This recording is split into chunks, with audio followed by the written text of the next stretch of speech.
আসসালামু আলাইকুম, কেমন আছেন সবাই? আশা করি সবাই অনেক ভালো আছেন। স্বাগতম সবাইকে নতুন আরেকটি ভিডিওতে। আজকের ভিডিওতে দেখাবো কিভাবে আপনি আপনার ফেসবুক পেজের ইউজার নেম চেঞ্জ করবেন। Step by step A to Z সব কিছু দেখাবো আজকের এই ভিডিওতে। তো চলুন কথা না বলে ভিডিওটি শুরু করি। তো আপনারা যখন একটি ব্রাউজার ওপেন করবেন, ওপেন করার পরে ফেসবুকটি লগ ইন করে নেবেন। তো আমি আমার Facebook page already log in করে রেখেছি। ওকে, তো আপনারা এটি আপনাদের ফোন দিয়ে করতে পারেন। তার জন্য ফেসবুক অ্যাপটি ওপেন করবেন, দেন সেখানে আপনার পেজটি লগ ইন করবেন। ওকে, তো লগ ইন করার পরে আপনার পেজে চলে যাবেন। ওকে, তো সর্বপ্রথম আমরা দেখে নিই ইউজার নেমটি কি। অর্থাৎ আপনার ফেসবুকের যে লিঙ্ক থাকে সেটি হচ্ছে ইউজার নেম। তো আমাদের ফেসবুক লিঙ্ক দেখতে পাচ্ছেন, profile.php পরে কিছু আইডি আছে। তো এটা আমরা কিভাবে চেঞ্জ করব তাই দেখবো আজকের ভিডিওতে। তো তার জন্য আপনারা সেটিংসে ক্লিক দিবেন।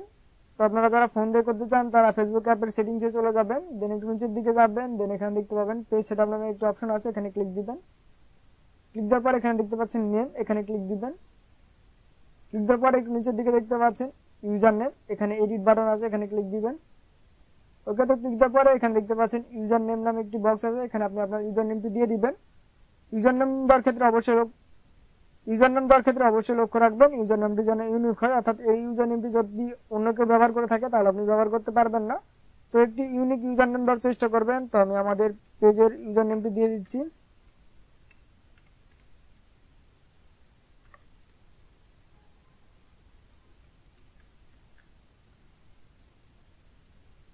ওকে, তো আমি আমার ইউজার নেমটি দিয়ে দিয়েছি। দেখতে পাচ্ছেন আমাদের ফেসবুক পেজে যেটি নাম আছে সেটা আমরা দিয়ে দিয়েছি এবং এই ইউজার নেমটি অ্যাভেলেবল।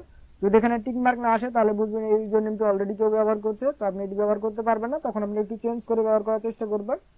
ওকে, দেন ইউজার নেমটি যদি আপনাদের সঠিক থাকে বা অ্যাভেলেবল থাকে এখানে টিক মার্ক চলে আসবে। দেন এখানে টিক মার্ক চলে আসলে এখানে দেখতে পাচ্ছেন সেভ চেঞ্জ, এখানে ক্লিক দিয়ে দেবেন। ক্লিক দেওয়ার পর এখানে আপনার পাসওয়ার্ডটি দিতে হবে। তো আমি আমার আইডির পাসওয়ার্ডটি এখানে দিয়ে দিচ্ছি। ওকে, দেওয়ার পর আপনারা সাবমিট বাটনে ক্লিক দিয়ে দেবেন। ক্লিক দেওয়ার পর একটু অপেক্ষা করবেন, কয়েক সেকেন্ডের মধ্যে এটি সাবমিট হয়ে যাবে। ওকে, এটা আমাদের চেঞ্জ হয়ে গেছে। তো আমরা যদি আমাদের প্রোফাইলে চলে যাই,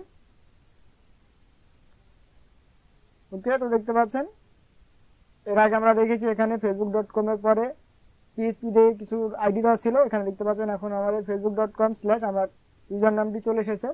তো আশা করি আপনারা বুঝতে পেরেছেন কিভাবে ইউজার নেম চেঞ্জ করবেন। তো আজকের ভিডিও পর্যন্তই, দেখা হবে পরবর্তী ভিডিওতে। সেই ভিডিও দেখার আমন্ত্রণ জানিয়ে শেষ করছি আজকের ভিডিও। সবাই সুস্থ থাকবেন, ভালো থাকবেন, আল্লাহ হাফেজ।